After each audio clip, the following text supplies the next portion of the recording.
મિત્રો, આપણા નરેન્દ્ર કાકાએ એટલે કે નરેન્દ્રભાઈ મોદીએ કીધું છે કે જો યુદ્ધની સ્થિતિ આવીને આવી રહી, ઈરાન અને ઇઝરાયલનું યુદ્ધ સતત આવી રીતે ચાલુ રહ્યું, તો આપણે કોરોનામાં જે તૈયારીઓ કરી હતી કે અથવા કોરોનામાં જે આપણે 2-3 વર્ષ સંયમ જાળવ્યું હતું, એના જેવો સમય પાછો ફરીને આવશે અને આપણે કોરોનામાં જેમ સબ્ર કર્યું હતું એવો ને એવો સબ્ર કરવાનું આપણા કને નરેન્દ્રભાઈ મોદી કહી રહ્યા છે.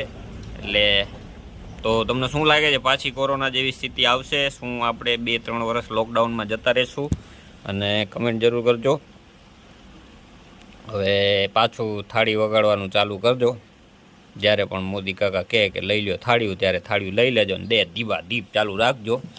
ચાલો, આજે આ વિડીયો એના માટે હતો અને મળીએ નવા વિડીયોમાં. ત્યાં સુધી તમારું ધ્યાન રાખજો. જય માતાજી, જય શ્રી કૃષ્ણ.